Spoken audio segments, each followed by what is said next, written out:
Welcome to our social enterprise event, where we firmly believe that the more you give, the more you get. I'll first be introducing the topic as mentioned, as well as some tips on career and how to move forward as a university student. And then we'll have our guest speakers, Anand Mistry and Anjali Dubey, to take you through the importance of social entrepreneurship, the skills, self awareness, and emotional intelligence needed to do the work, as well as the future of the industry. So, and then finally, we'll move on to a quick Menti activity just for some discussion. And then there'll be an opportunity for questions and such at the end of during our fireside chat. Let's get started. Using the power of the marketplace to solve the most pressing societal problems, social enterprises are commercially viable businesses existing to benefit the public and the community rather than the typical shareholders and owners. So, it is an organization that applies commercial strategies to make a positive difference for social benefit, as seen. And they're usually funded wholly or partly by reinvesting profits made by the organization to create social capital. Um, excuse me, sorry. Social enterprise is a descriptive term for a range of businesses prioritizing social goals rather than a legal form in itself. So they can take on a range of different organizational legal structures, which makes it difficult to distinguish them from other organizations, but it's important to certify them properly. So in the UK, there's actually a national membership body for social enterprises called Social Enterprises UK. So that kind of certifies them, and you can learn more on their website as well. Um, the social enterprise has a defined primary social purpose, environmental or public benefit, and reinvest 50 or more percent of their annual profits towards achieving the social purpose. So whether it's reinvesting in themselves or giving it to charity or such. And then it also derives a substantial portion of its income from trade.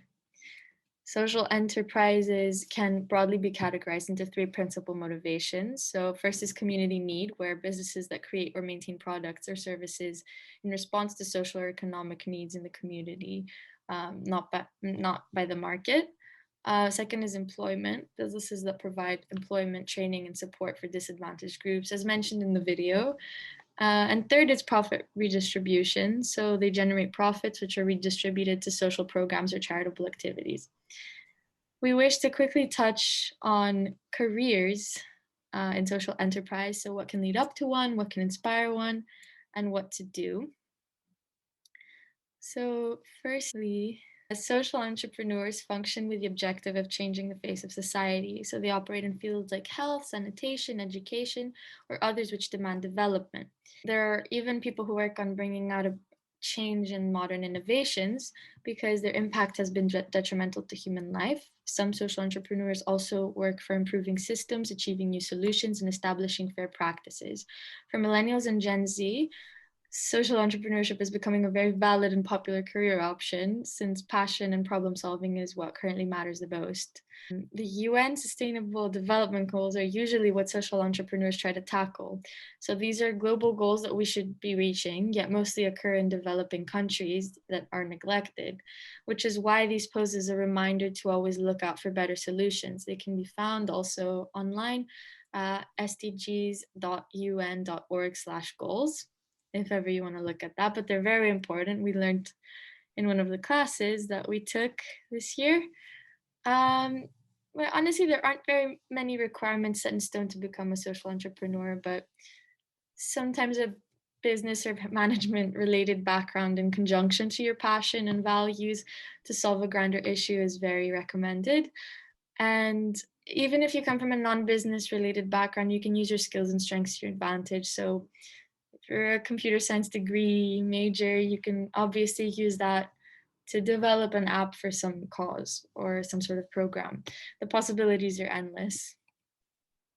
So if you're studying in the fields of business and management, I recommend you take classes related to ethics, CSR, which is corporate social responsibility, and social enterprise, which are available throughout the years, but mainly in your final year. I took these classes this year and wholeheartedly recommend them.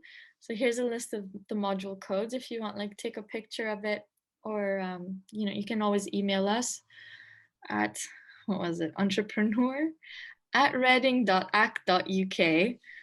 AC. Anyway, I get it confused a little bit.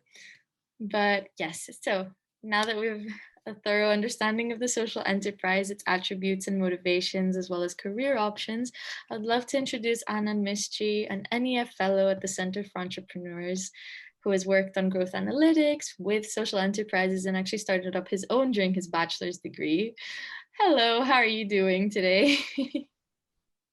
I am doing good. Thank you so much for having me. How are you? Oh, good. Thank you so much. Awesome. So yeah, I'll share your slides right away. Perfect. Thank you so much. Not a problem. All right, just give me the go ahead when to change. Will do. Will do. Yeah, you can go to the next slide. Mhm. So yeah, just firstly, thank you for having me here at your event. And I actually wanted to start this with you guys actually, and to see where you're all at. So if you can just like write in the chat a yes to some of these questions, and for multiple of these questions, some of them may apply. So who wants to be involved in work that has a social impact? Write a yes if that applies to you. Love that, Alexia. Awesome. Who wants to specifically be a social entrepreneur? Nice. Okay, awesome. Who worries about the financial security of these career pathways? Yeah, absolute classic. And who's here just to simply find out more and is interested to learn more? Awesome. That's great. Next slide. It's great that you're all interested. That's brilliant. So perfect. So what are we talking about? I'll be taking you through my short journey of trying to figure out a meaningful career path, which is very much still going, by the way. And below you can see like a little timeline of events. So when I was 17, I was curious and I went on a service-based leadership program. I then went off to university and also studied abroad. I spent one summer interning with Rolls-Royce in glamorous Derby. And then the next summer, I spent my time interning with a social enterprise in India. So I'll be going into my direct comparisons of this experience. Then straight after graduating, I went back to work with the social enterprise in India, but this time on a UNDP fellowship. And through this, I developed a one-day simulation workshop on social entrepreneurship that I delivered across UK universities. And I also started a podcast whilst in India as well, which shared the stories of inspiring leaders who have took an alternative career path, mainly in the social impact space. Then unfortunately, coronavirus hit, I had to come home, but I joined the New Entrepreneurs Foundation Fellowship Programme, which is one of the UK's leading entrepreneurship programs. And I'm now building my own startup, which aims to inspire action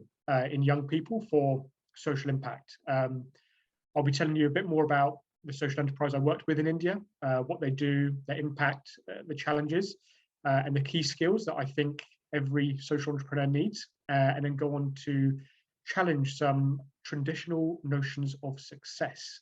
Next slide, please.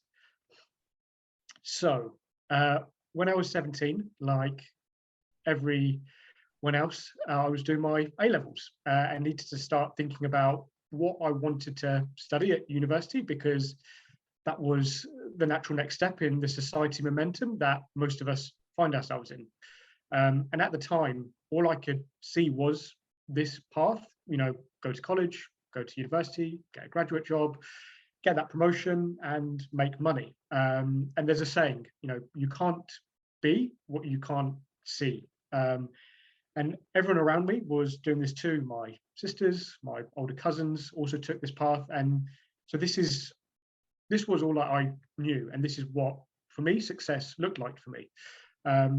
But having said that, there was something that didn't quite sit right with me about this. And I guess this path didn't really feel that aspirational to me. And some of the statistics around this actually back this up. There was a global poll in 2019 that found that a staggering 85% of people don't feel engaged at work, and 51% of people feel unsatisfied with their work. And for me, spending all that time in something that you're not particularly engaged with or satisfied in, is just not worth my time. Life's short. We've got to make the most of this. But like I said, this is all that I knew, and this is all that I could see. So like every other 17-year-old, I had to start thinking about applying to university. And a part of the uni application process meant that I had to, like you all did, I'm sure, write a personal statement. But I quickly realized that I had nothing to write about. So this actually motivated me to find something to do over summer, with the intention of writing about this experience in my personal statement. Next slide, please.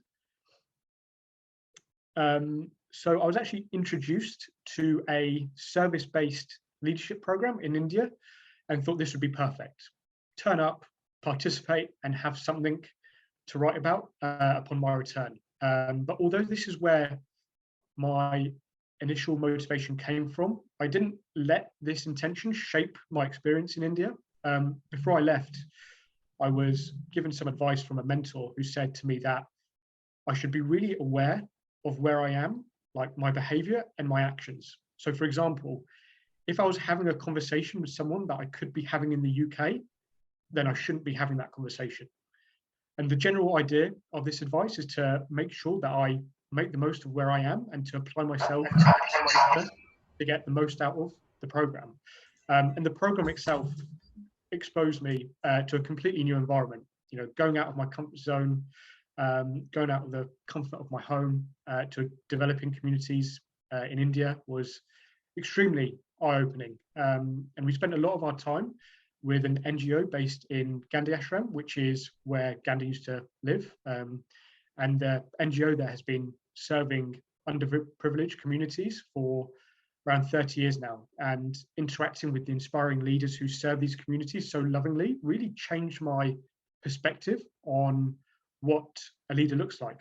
And in this picture you can see on the right, what was happening here is that we visited a blind school, and we were blindfolded and taken on a tour of the school by blind school children, which was, quite a profound, pretty incredible experience. So the mixture of my mindset and the nature of the program itself meant that I gained so much more than just something to write about in my personal statement.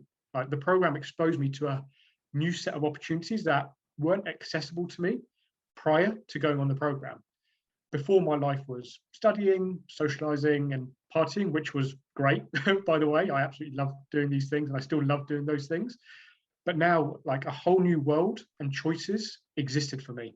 And once I returned to the UK, I really self-reflected and really questioned the path that I was on. But of course, I still went on to university and studied economics, but that linear path you saw earlier now had alternative arrows going off of it, and it was no longer linear. And it's really influenced my choices at university. So next slide, please. So what did this spark? Well, firstly, experience the benefits of doing something different, taught me that doing something new is only beneficial. There's no real loss. And you're always going to learn and grow from that experience, and from that feeling of growth is something that I really valued and yearned for. And as such, the service nature of the program encouraged me to start a social enterprise at university, and the learning and growth that I experienced from being overseas stirred me to study abroad. And the Honest Bowl, which you can see on the left-hand side there, was a social enterprise that myself and a group of other students tried to start, which aimed to develop the skills of vulnerable adults through a healthy food selling enterprise. And to be honest, excuse the pun, this didn't really go well at all. A few learnings here is that we spent way too much time ideating without any real action. We didn't fully understand our beneficiaries' needs, which is the most crucial thing for any social enterprise, because how on earth can you serve your beneficiaries if you don't know what they want, right? And because we were students, we just weren't fully committed to a structure. And as you can imagine, the Honors Bowl unfortunately doesn't exist anymore. But again, this was a really big learning curve for me. And as an aside, just to let you know, like if any of you have the opportunity to study abroad, it's something that I highly recommend. I spent a year in Singapore and it was just the best year ever. Meeting an international group of friends, traveling and personally growing. So feel free to ask me more about this in the Q&A if you're interested. Next slide, please. But either side of my time studying abroad, I interned with a corporate one summer and a social enterprise in the next. And the headline of both experiences is that, for one, I was part of a £600 million project. And for the other, I wrote a case study for a social enterprise that works with waste management and women's empowerment. And they sound very different, and they were very different. One had a lot more substance, though, and the other just sounds quite glamorous. Starting with the corporate experience, because I had never done anything like this before, it was, of course, still valuable experiencing this and understanding how a large corporate works. I was working in a large multidisciplinary team in an office, so it was definitely impressive to see how this all kind of comes together. But what I did feel, though, is that because it was a large corporate, there was a lot of bureaucracy, and as such, things often feel quite slow. And you can't quite see how your contribution is actually having any impact. And the way I would sum up this experience is that it was fine, but it was only fine because it was an internship and it was temporary. If I knew that this is what I was going to do with my life every single day, I know I'd feel very differently. But in contrast with the social enterprise experience, which I'll go into more about what they do in a second. But the main point is that, firstly, I was in India, so that was very much out of my comfort zone, where there are cultural and language barriers. And although that was challenging, this really contributed to the personal growth that I felt. I was able to work closely with the founder and director of the enterprise, and he's a leader and social entrepreneur that has worked for the likes of the World Bank previously, and the opportunity to work closely with someone of this caliber was incredibly valuable. And the way I kind of try and describe this is that imagine how different the learning experience would be shadowing Steve Jobs rather than interning at Apple, right? Kind of going around with him to his meetings, seeing how he strategizes, organizes the team. That experience is incredible. Another point is that I was given real responsibility and ownership with my tasks. We were doing some workshops at business schools there.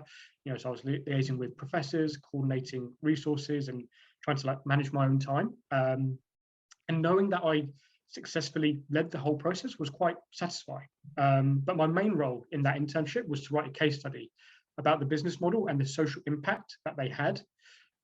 So for this, I had to really put an initial framework together, develop it as I learned more, and had to be quite proactive in gathering information and speaking to relevant people. And at each step, I was challenged to develop my thinking and ability to incorporate new information to the case study. And this case study is being shared through business schools and others who want to replicate a similar model to empower more communities that face this problem. And the level of ownership and resulting output that this had really motivated me to work, which is something that I didn't have in the corporate. The other thing is that, the organization really operated at a fast pace, dealing with a broken down vehicle in the morning, trying to organize alternative options, liaising with external partners, getting updates from different centers, constantly getting calls for other opportunities. Was just a standard morning at this organization. And I really enjoyed this fast-paced, intense nature of work, constantly on the go, engaging my brain, whilst knowing that there was a bigger goal we were working towards. And I learned that, I really liked the flexibility and freedom and the dynamic nature of this type of work, even if it did mean that I was sometimes working longer hours and over the weekend. But I think the main thing that sets aside working with a social enterprise compared to a normal startup is that you're contributing to something bigger than yourself. The other points there, like having real ownership, responsibility, maybe working closely with a founder, is something that you can get at a lot of startups probably. But the fact is, connecting with the deeper why and the deeper reason for what we were working towards was incredibly powerful and motivating. So next slide, please. So at this point, I really want to tell you more about the social enterprise and the business model and the work that I was contributing towards in India.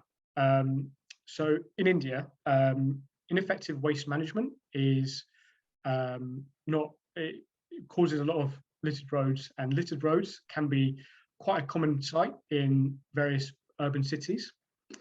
And women who live in the slums wake up in the early hours of every morning, walk around 8 to 10 kilometers, bend thousands of times, and collect this waste from the roadside, and they sell it to earn an income to provide for their family. On their journey, they're collecting around 15 to 20 kilograms of waste every day. And just a bit of context around this, in the city that I was working in, there are around 30,000 of these women doing this every single day, collecting around 20 kilograms each. So that means before we even wake up, that means that 600,000 kilograms of waste is being picked up by these women every day and facilitated to the recycling centers because of what they do. So without their contribution, there'd be waste piling the roads, causing disruption for the people of that city. So you'd think, given the service that they're providing, their hard work, their service, that they'd be really appreciated and valued for the work that they do. But unfortunately, that isn't the case. Next slide, please. So what happens is, once the women collect the waste from the roadside, they take it back to their own homes, which are very small slum homes, which is around like 3 by 3 meters. Essentially, their living room is their bathroom, is their bedroom, is their kitchen. And in this space, they are segregating the waste into different materials. And then they take this waste to these scrap shops that are located in the heart of these slum communities. And they're paid based on the weight of their collection and the type of materials that they've collected. But unfortunately, because they have very low levels of education and because of the power dynamics, they are told that, for example, if they've collected 20 kilograms of waste, they'll be told that it's only 17 kilograms. And if it's worth 10 rupees per kg, they'll be told that it's worth only 7 or 8 rupees per kg. So they're being massively underpaid for the work that they're doing. And that is a massive disrespect for the work that they do every single day cleaning the streets.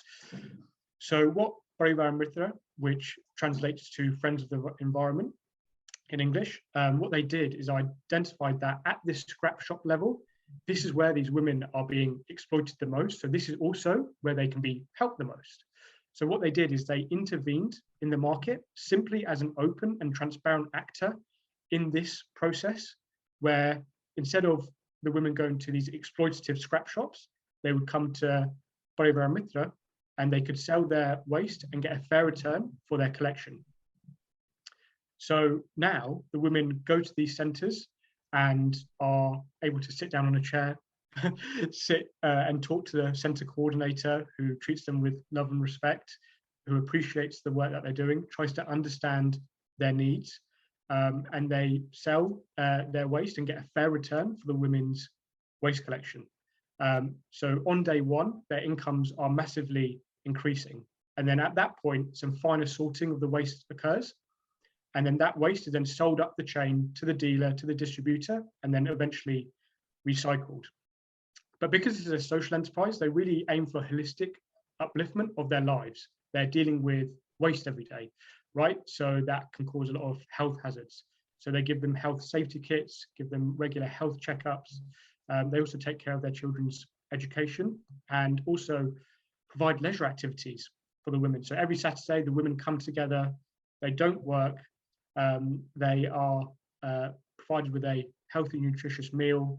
They get to sit and engage with the other sisters, talk and build that sense of community amongst sisters, which they really find really valuable. And over the years, as the enterprise has developed, The organisation has managed to take the women off the streets, picking up waste from the roadside informally, and have brought them into the mainstream of waste management, where they go door to door, collecting segregated waste from households in a more dignified, formal manner, and again, thereby increasing their incomes further, and just their overall health. Next slide, please. Yeah, so you can see here, like, the amount of waste that they're collecting, and it's incredible. The strength of these women is something that I've never seen before. Both their physical and mental strength is incredible. They're doing this every single morning, and so it's quite powerful to see. Next slide, please. So a few milestones that this organisation has achieved is that they've now empowered over 350 women and their families. They've increased women's income by 200 to 250%. They've facilitated the recycling of over 300 million kilograms of waste, thereby reducing 10 million kilograms of CO2 emissions. And this contributes towards solving 14 out of 17 UN Sustainable Development Goals. And I've mentioned to you that they aim for holistic upliftment. So they, like I said, provide lots of health activities, education activities, and leisure activities for the women as well. Next slide, please. You can see here on the left at these centres, the women kind of engaging in games, playing, getting a dental checkup. Next slide. And this is an image that I love as well. This is at one of our PM centres, and you can just see the smiling face on these women, which is the aim of the enterprise, to really empower the women simply using waste management as a tool. Next slide, please. So I spoke recently with the founder of the organisation, just to really get the main challenges that he faces running the organisation. And of course, this is quite a familiar one for a lot of social enterprises. There's always going to be a complex balance to struggle the business model side of things, as well as the service side of things and the women's empowerment. Just to give an example here, over monsoon season in India, it rains heavily and the women are unable to go out to collect waste, which means that their incomes, well, they can't generate an income, essentially. So any traditional business, right, if would simply say, sorry, if you're not earning income, we can't pay you if you're not bringing any waste in, right?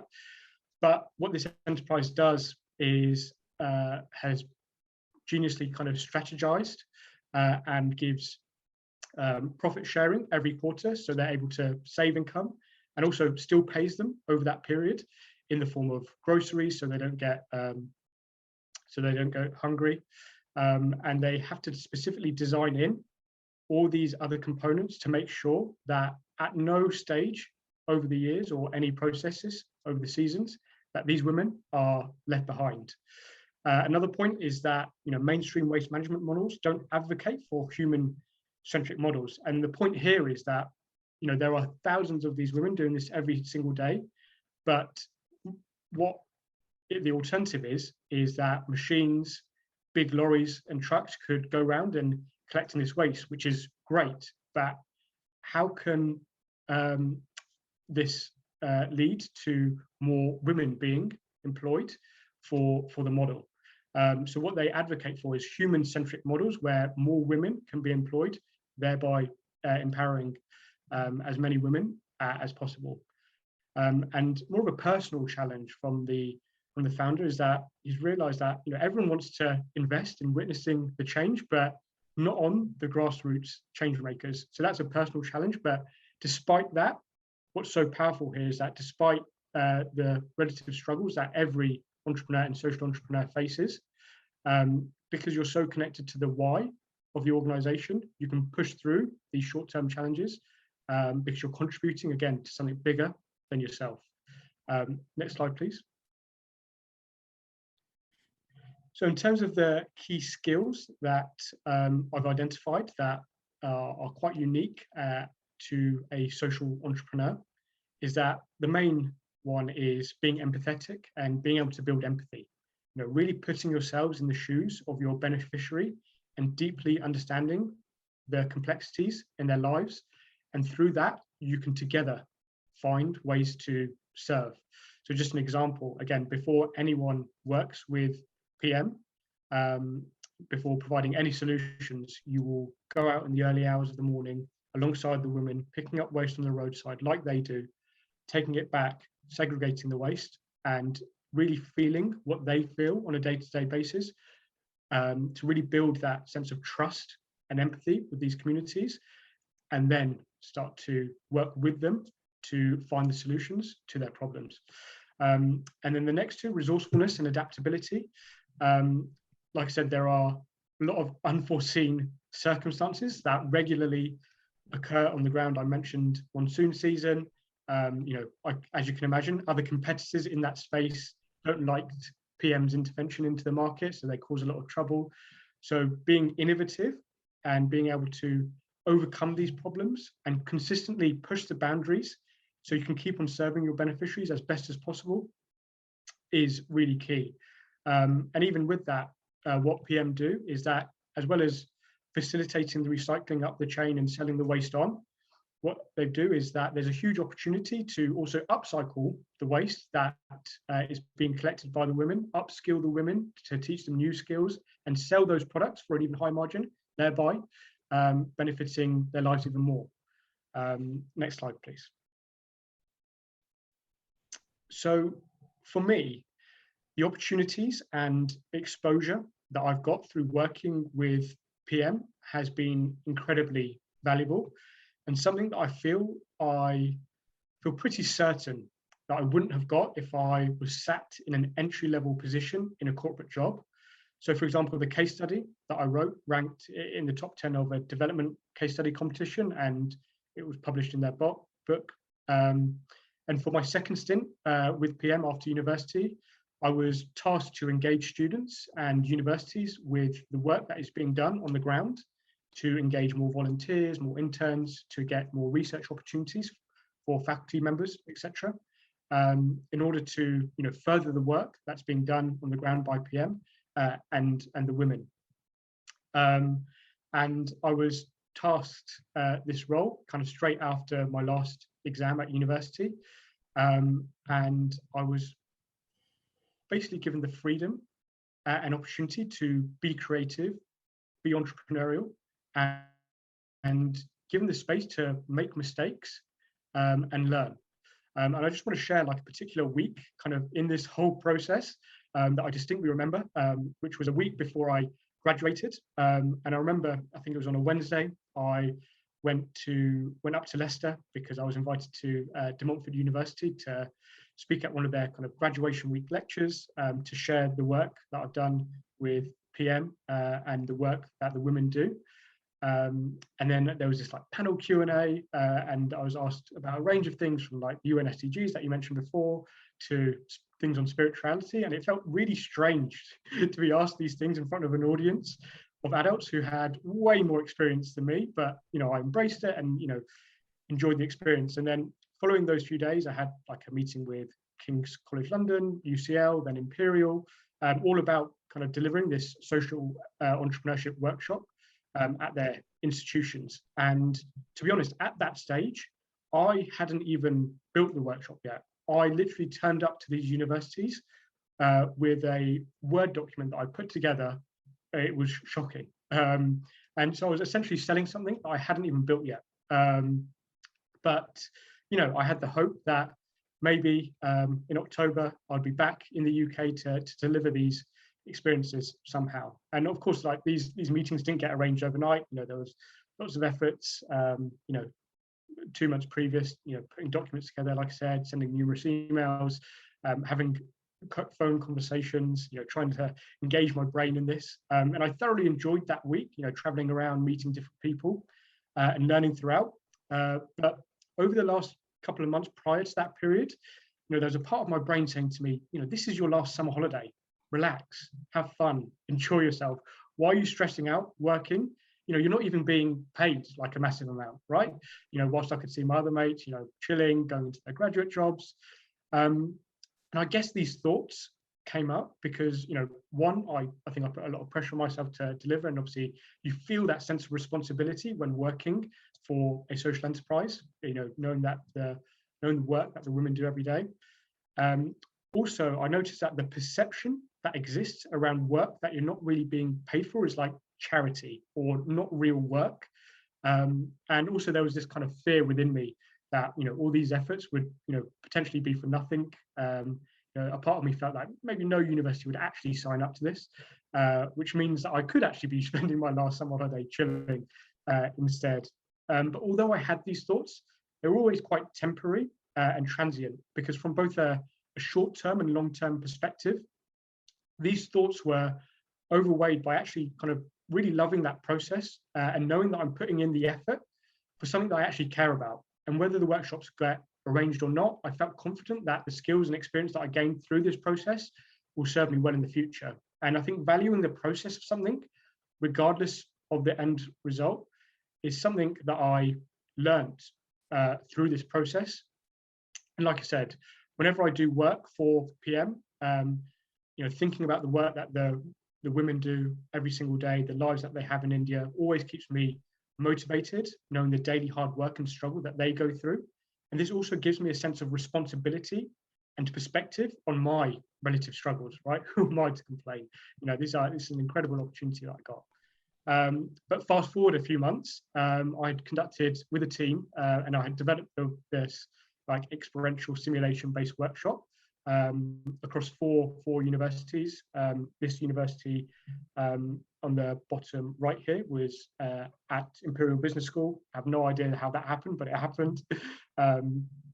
And that was, it was amazing. And fast forward kind of another 3 months after that, it was around January 2020. And as a result of those workshops, we had students and professors actually fly out to India to come and work with us on the ground and engage with us further.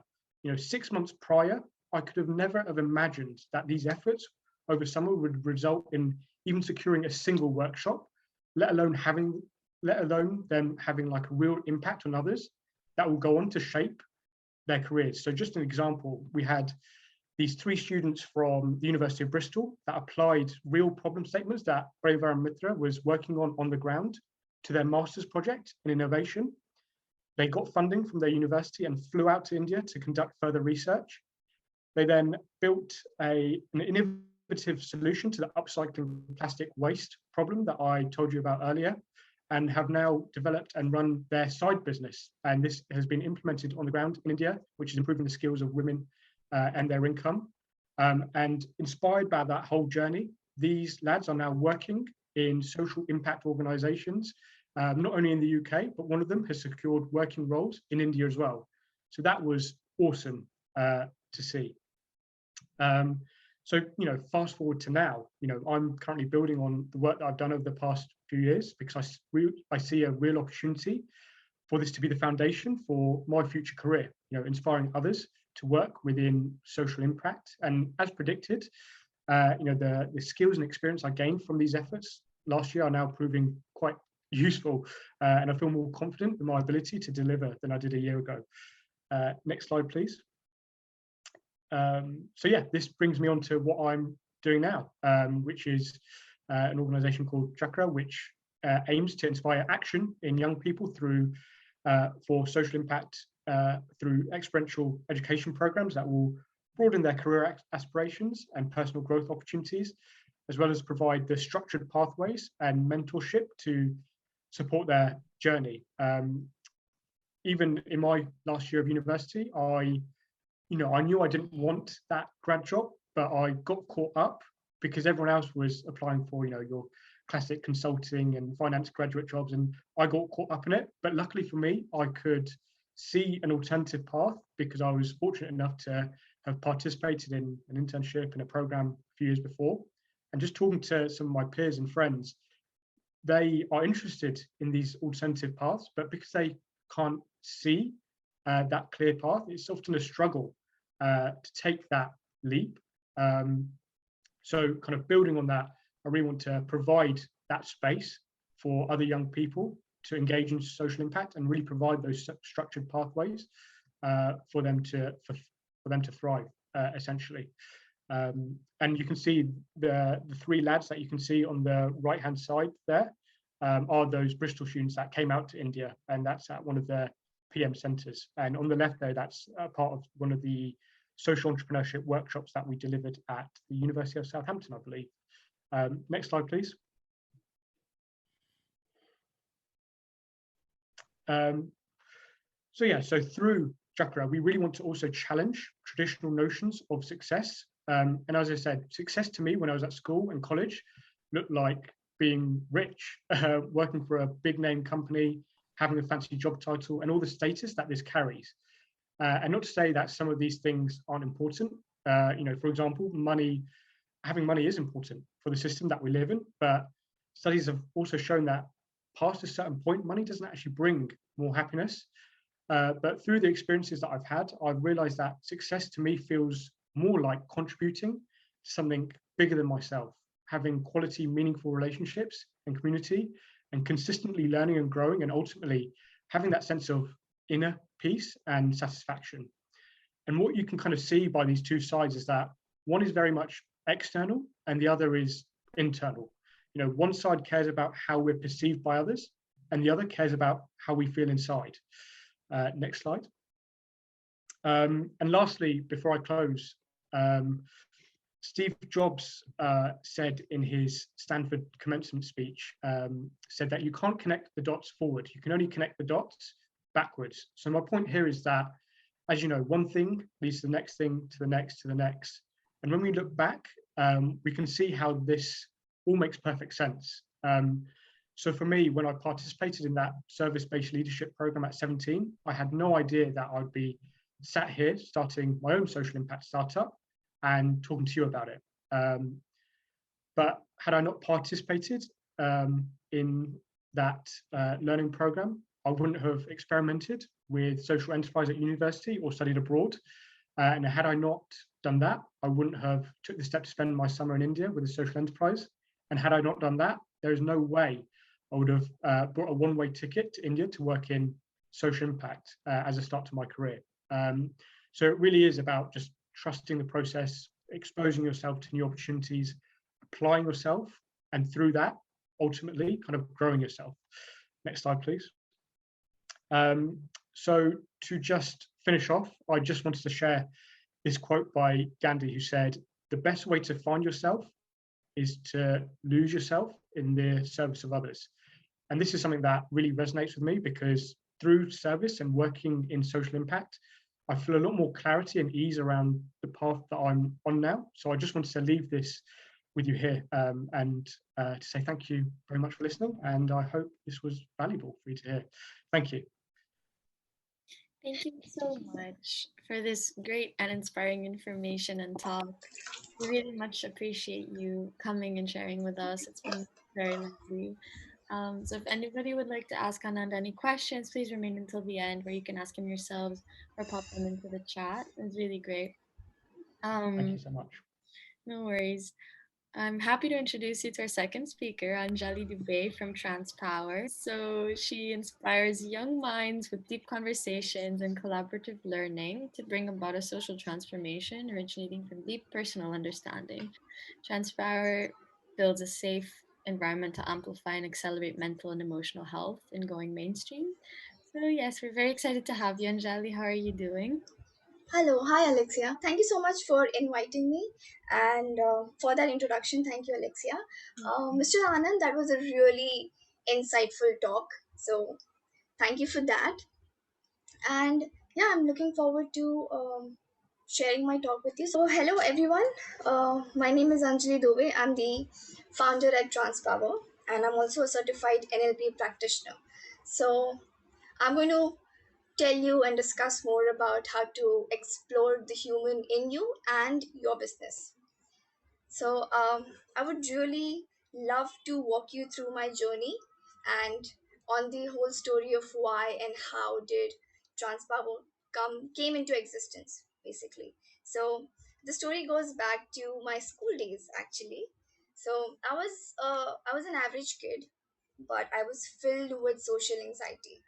Like I had a lot of it, and I never really enjoyed to be a center of attraction. I was very comfortable sitting in the corner, not discussing ideas. I was very afraid to put my opinion out in front of everyone, and I was like a pro, like a max people pleaser. So I was very I was very thoughtful and giving more attention to what people are going to think of me if I put the statement out. And for that longest year of my life, I was very quiet and I never spoke. And few years later, while I was in school, I was suffering with depression. So that went for a year. And while I was going through depression, I never really knew the word depression. While I was going through it, it weeks went by, and I was just not happy with how I was.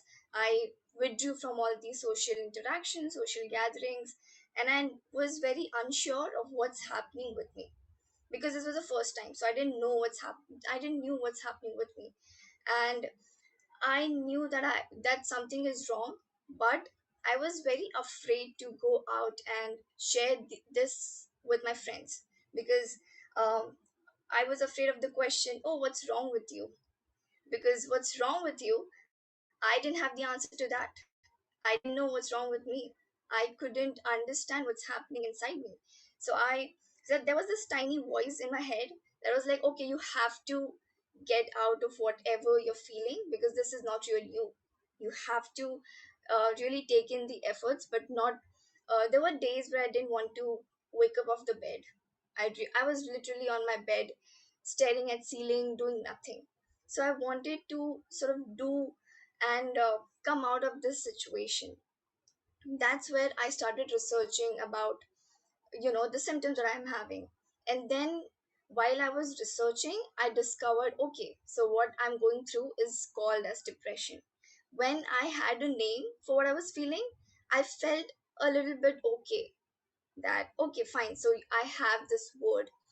And then later on, when I started researching more and seeing more, I was introduced to this ground reality, especially in India, that mental health was not very much talked about. It is talked right now. People are talking on social media, but few years later, it wasn't much talked about. There was not much awareness about, say, your mental health or your emotional health. And so all of these experiences led to me doing something. There was a moment of epiphany where I thought, okay, enough is enough, and I want to really do something about it because I know how it feels when you're feeling alone. You want to share but you can't, or you don't know how to share or how to reach out to the person for help. So I really wanted to make a difference in that line, and that's why I started Transpower. So Transpower basically focuses on your mental and emotional health, but to make it mainstream, I knew that I have to introduce and bring awareness about this topic in a different way, because going the old classical way is not going to bring this this topic into attention. So I had to do it in a different way. So I uh, called community of people. I gathered a lot of people, and we discussed in nature. I conducted different events which was in nature through bonfires, live music. So I integrated arts as a form of expression. So whatever art you could relate to best describe or best express yourself, go ahead with that. So I was giving more like a safe space for people to express themselves better with no judgment. So this has been my journey. I've been hosted a few events around this line, and today I'm going to share few of, okay, so what's the power of self knowledge, and how emotional health is really important for you and for your business. Can you move to the next slide, please? Oh, sorry. Yeah. So this is a small exercise that I want you all to do. I don't want anyone to sort of say the answers to this question out loud, but if you have a page or somewhere that you can take a note of, surely do that. The one thing that I'm requesting is for you to be 100% honest and 100% vulnerable with yourself. All right? Yeah. How is your heart today? Uh, use You can use a word or 2 3 sentences to describe how are you really feeling at this moment. But make sure you're very vulnerable while you answer this. All right. I'm just going to give you a few minutes and moving to the next question. How would you describe your relationship with yourself in one word? Anything that you can think of.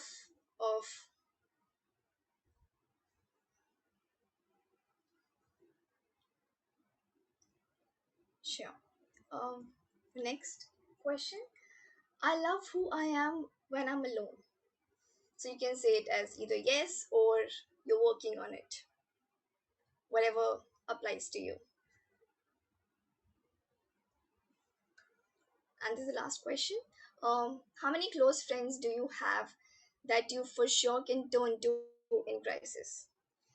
Uh, 8 to 10 people, 5 to 3 people, or 0 to 2. What Being very true to yourself, because so there was this research done, and where they find that people are being more lonely. Loneliness was such a big thing, and it is still now somewhere that you know it was called as loneliness epidemic. People feel lonely, and few years back when you go back, there was people used to answer this question around say 8 to 10. Few years back some people answered 5 to 2, but now at this moment there are people who answer this question to say there are 0. So if you fall in the category where you have no close friends, I would request you to sort of go out there, express yourself, and find someone that you can hold on to. So you will see why I had these questions, but keep your answers to yourself. When you realize the real connectivity is a toss, the system that we are building, it it's full of machines. It's not designed to it's designed to connect, sure, but the ironic part of it is that we have social media, we have internet, and we still feel lonely. you know it is designed to neglect what is important in life. Humans are social animals. We need and we long for real meaningful connections, but that is missing. We as a generation are looking for quick fix. you know we're working on symptoms. 5 ways to get happy, 3 ways to get successful. We are so engrossed with the idea of 3 ways, 2 ways, 10 ways that we're not actually working at the root cause of it. We're not taking in the real efforts to understand the root cause and to sort of probably work on it, because the quick fix is just going to work for say a few years or months, then again it's going to come back, and then you have to do the whole reverse engineering of going back to the process again. Working on root cause is tedious, but it's really essential. And then the next is we are replacing people's time with screen time. We are very much active on internet, social media, and I'm not saying the tools are wrong. Tools are great. Social media has been has been like a power to people. You can connect with everyone easily, instantly.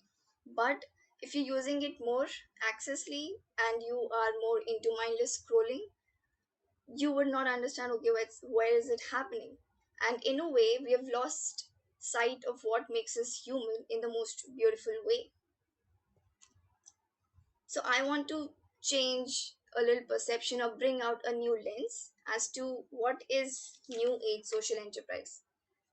Sure, social enterprise is, growing beyond a focus on, say, earning revenue and profits. And but it's more than that. It's like understanding that we operate in an ecosystem, and we're building sustainable business principles, models, and practices. But being distinctly human at the core is the essence of what it means to be and to run a social enterprise. The theme of the event is the more you give, the more you get. But you can't give what you don't have. You have to connect with yourself.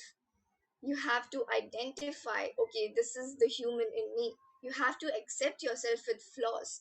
Once you understand yourself, only then you can understand your employees. If you're a CEO, your employees and people you're working with. So this is like a starting point for you. So you say, okay, why are we looking social enterprise, in a human way? It's bringing a different way to every question, because the market is volatile. It's changing drastically, and we need disruptive innovations, and it's happening. Okay, so a system, a already existing system, is not going to answer to the volatile market. You have to uh, you know you have to bring in your sixth sense or your intuition into practice, into sort of bringing into practice of what decision you want to take out as a business. A system is not going to work. You have to sort of find new ways to tackle new age problems and not stick to the system that's already existing. We have to reinvent, learn, and unlearn. That is more important in this century and in this market especially.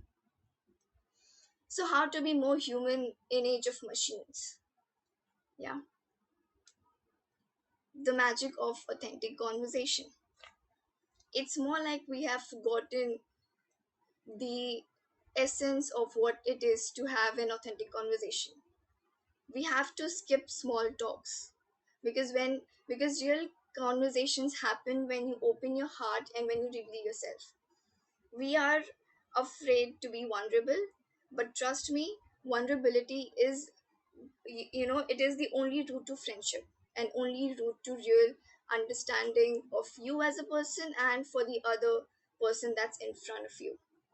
So how do you have meaningful conversations? Firstly, I have few pointers. So ask open-ended questions. Ask why, how, what. Don't ask questions that you're going to get answered in a yes or no. Yeah, so move more into asking open-ended questions. And or obviously, moving ahead, you should focus on the art of silence.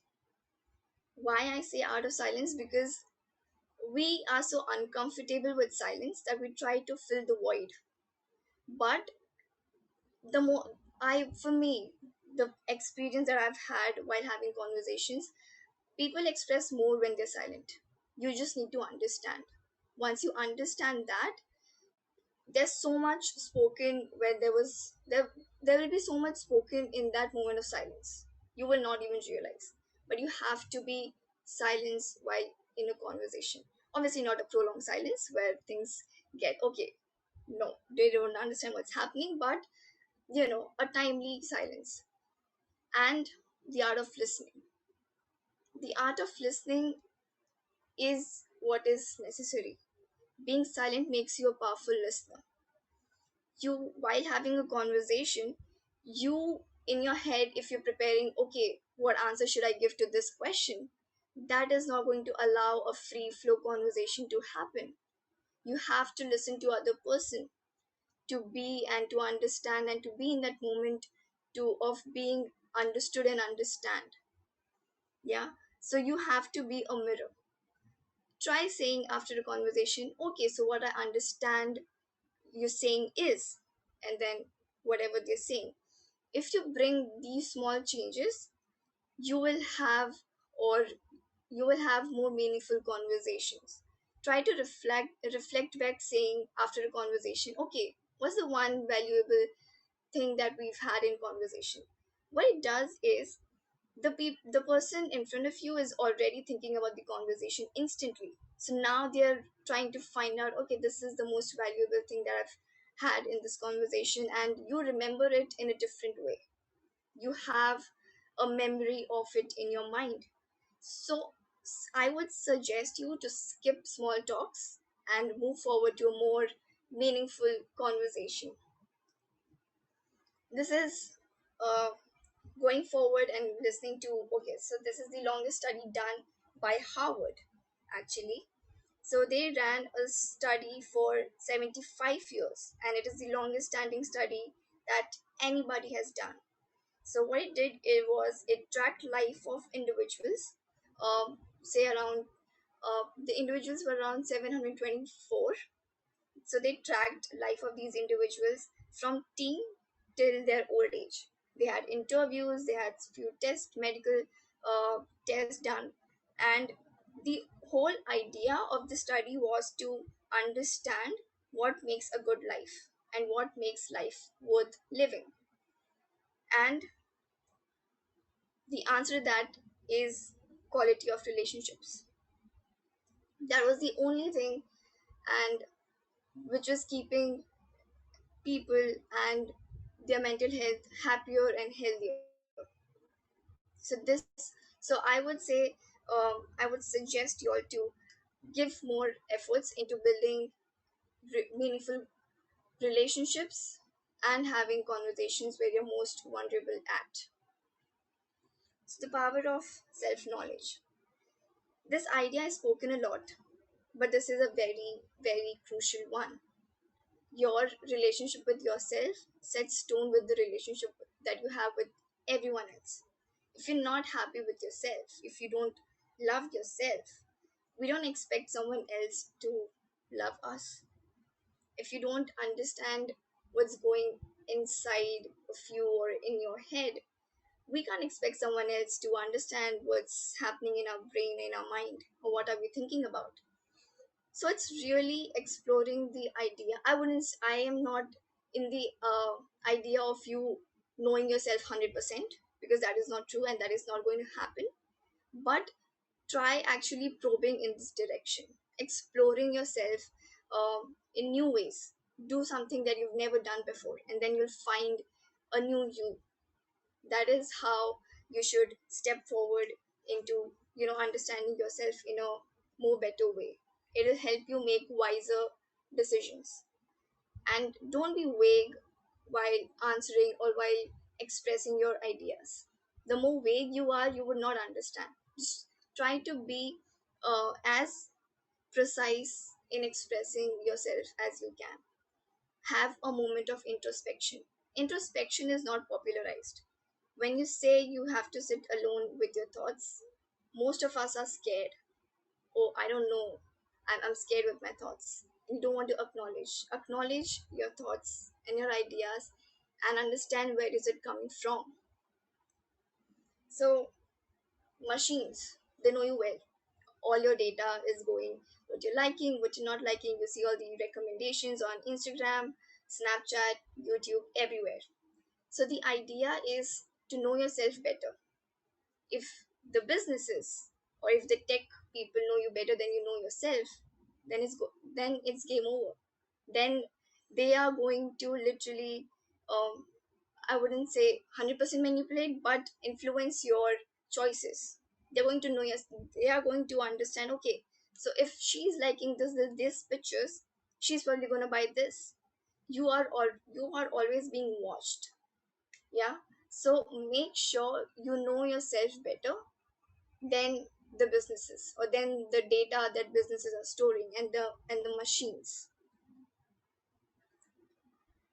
So this was the most uh, popular course that was done in Harvard, where the professor named Tal Ben Seher, he holds a PhD, and he was running a course on how to be happy. And it was by far, and it is by far, actually, it is by far the most popular course by Harvard University. and it's now being written in books, and it's having a sort of understanding of what this course. So this course focuses or on your psychology aspects of life fulfillment, examines empathy, friendship, love, achievement, creativity, exactly what we spoke about, of how to find meaning in life. So the things that has deeper meaning, you can see that people are probing more towards it. So it's not just a hypothetical idea, it's actually happening. So there's a lot of scope if you just know yourself a little more better. So if you all can take a screenshot, I would suggest you all go ahead with it, or I'll share my PDF. But this is something that I found helpful, and I believe that you all will also find helpful, because as a generation, we have a very limited emotional vocabulary. So this is a wheel by Australian pastor named Jeffrey Roberts, and he designed this wheel.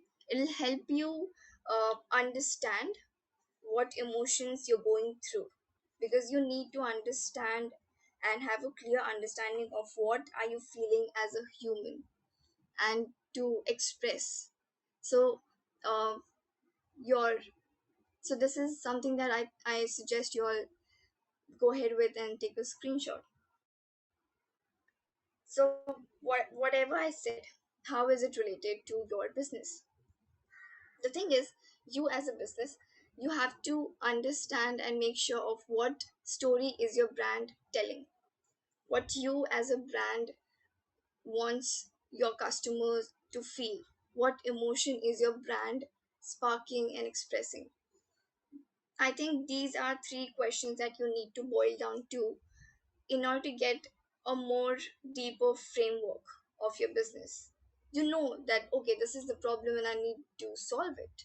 You're building a brand, but what is your brand trying to communicate? So you have to sort of find answers to all these questions, and whatever you want to make sure people understand of what emotion you're trying to express, or what is your brand saying. Don't let your customers be confused.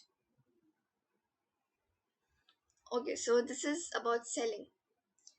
You need to believe in your product, because selling isn't hard. Selling something that you don't believe in can be. And educating your customers is the new selling. Our customers are already bombarded with information on internet, social media, everywhere. You have to educate your customers as to, okay, so this is my product, and this is what it does. You don't have to push him to buying it. Once you educate your customers enough, and educate your customers well, they are going to come back to you. And always look out for early adopters. Find out people around you who are the early adopters of new technology. I think that is going to leverage your product or your service far better. But the foremost important thing is for you to believe in your product in order to sell a new way. So if there's any silver lining to COVID-19 pandemic, it is to set a stage for a collective purpose, to be more responsible, and to revolutionize the way we do business, to rebuild a more socially conscious and sustainable future. We have to understand our employees and understand how to grow business with a more sustainable practice. And for that, you have to sort of get in tune with yourself. Once you get in tune with yourself, you obviously understand your employees better. And if you're not building an organization that helps people stay healthy and happy, you're not fulfilling your responsibility as an employer, and that impacts your customer brand. So that is crucial. Millennials, we know how we make our buying decisions, and and this is a research done where millennials call for value driven companies. Now we want the companies to express their ideas on what is going on the social, social impacts or whatever you have. You need to express your ideas and take a stand on whatever is going on around you. If you are quiet in those circumstances, people feel that you are not the brand to go to. And millennial demand for CEO activism. You want, or we want as a customers, if we take ourselves as customers, we want the CEO of so and so brand or whoever, the CEOs, to come up and take stand on public issues. If you're keeping quiet, that is not the popularized idea right now. You have to take a stand and voice out your opinion for good. So all of these factors influence the buying behavior. So this is a chart where you can see how brands, how customers believe that brands can create real change or are trustworthy. Brands believe that brands are humanized, and 63% believe that a brand can make, or brand has a resource to make a difference. All of these factors influence your buying decision. So you have to get in tune with yourself and then build a brand that is more aligned to your ideas, because you need to practice what you preach. That is the main focus here. If you're not practicing if you're practicing what you don't preach, that is where the misaligning is happening. So once you understand yourself, once you bring those practices into your business, and once you're trying to solve a real problem, that's where all the change, that's where the revolution begins to happen. So while we are at the last slide of it, all I want to leave you with this thought is to speak your truth, because many of us have good intentions and have something to share. Don't worry if at first people are not clicking. Sometimes it just takes them time. So go ahead, do your work. I think the first step is actually doing it. Don't waste too much time into planning, but actually just put in the work that is required for you to solve a problem. So yeah, if anything, I want you all to take away is to change a little perspective on how social enterprises work, and how you should get in more tune with your emotions. That was so lovely. Thank you so much. And I think it very much complemented what we discussed previously. And to be quite honest, I got a bit emotional Mhm. during the first questions because they really made you think. And I think it was very insightful. Thank you so, so much for coming. Yeah, I really recommend you all to sort of after the session circle back to the answers that you gave to those questions, and sort of try to communicate to yourself in a more deeper or a different way. Try to talk to yourself, be with yourself alone. And when I say alone, not just binge watch Netflix, but alone with your thoughts. So that's the idea. And I'm glad if I could sort of bring a little change in your perception and ideas. I'm so sorry I can't stay back, but if anyone has any questions or want to discuss something, surely you all can connect with me on via email or LinkedIn or Instagram, anything. It was lovely, lovely talking to you all. It was so good to have you. Thank you so, so much. I hope you have the greatest week. And Same here, you all too. yes. Of course, I'd love to thank both of you for the wonderful knowledge and exciting perspectives you've shared with us today. I personally can't wait to apply this in my professional and personal future. And I'm sure the same goes for everybody here today. So we're very grateful for both of your attendance. Um, yeah, but to kick off a bit of discussion, we thought it would be great to play a little Menti activity. So there was an opportunity to study abroad in Singapore for a year as an extension to my degree program. So I studied whilst I was in Singapore, but it was the most incredible experience. Like I said, being in a foreign country for a year, the weather was incredible, of course. Meeting an international group of friends, the travel opportunities as well in that time was incredible. So yeah, highly recommend studying abroad to anyone if you get the opportunity, and also like financially as well. The government gives you like a grant to go and do it.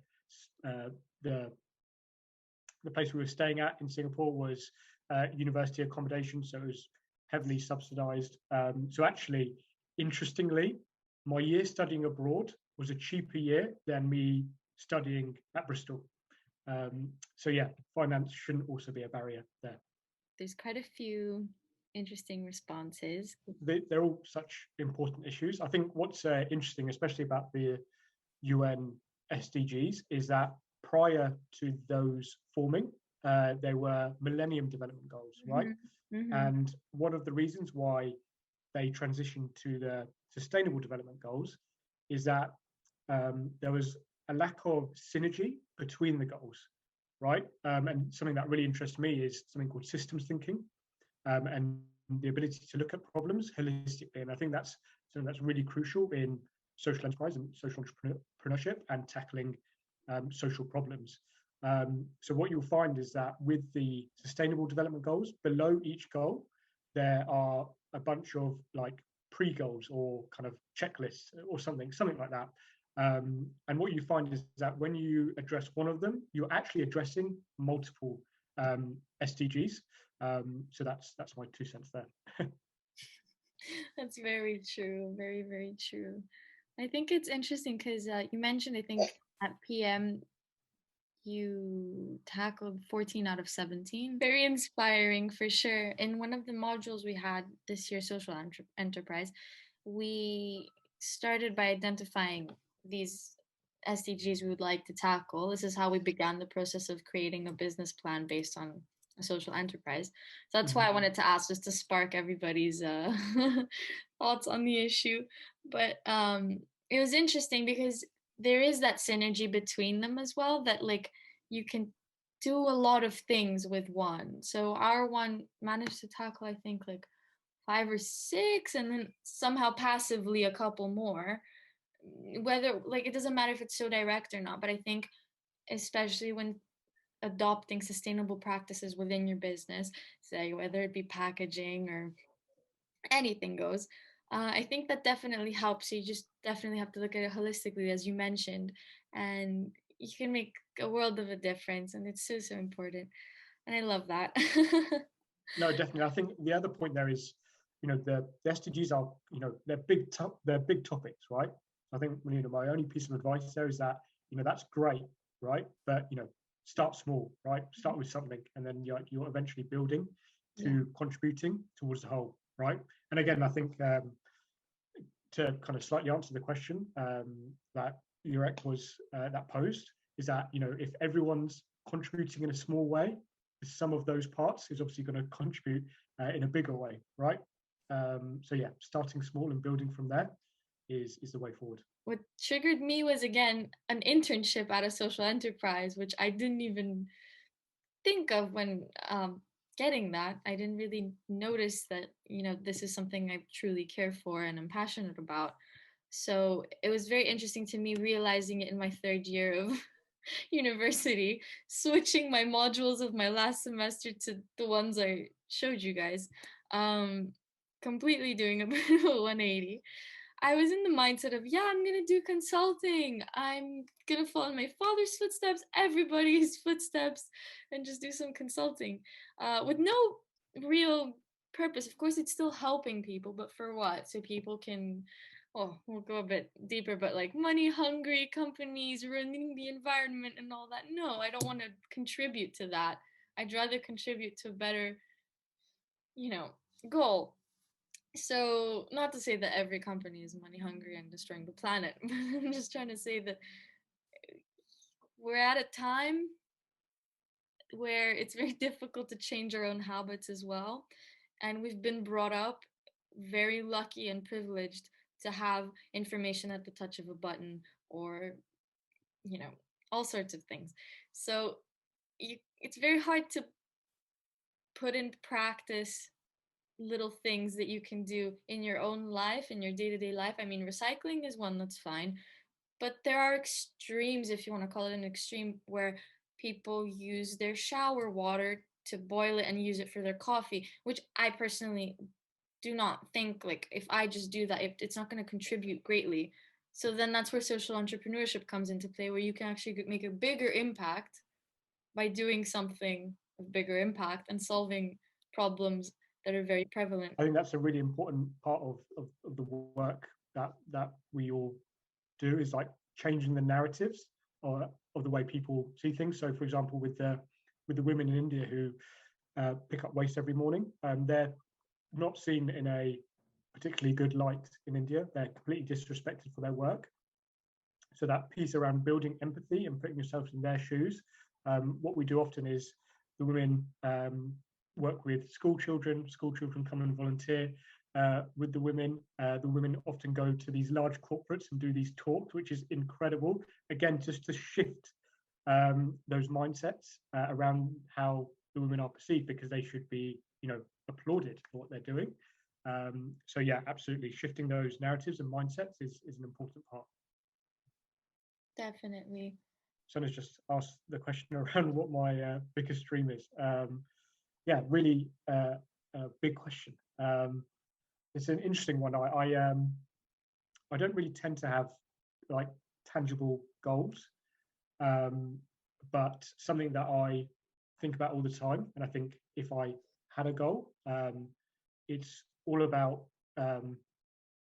being in a state where what I think, say, and do are in harmony, because I think that is kind of peace and inner peace, and I think it really kind of translates to what Anjali was saying earlier around, there's this external life, but then there's the inner journey as well, and they kind of go hand in hand. And I think they're very much related, especially in the service journeys that we take in social impact work. Oh, bless me. Yeah, bless you. And I think there's a saying by one of the founders of one of the organizations in the Gandhi ashram, who says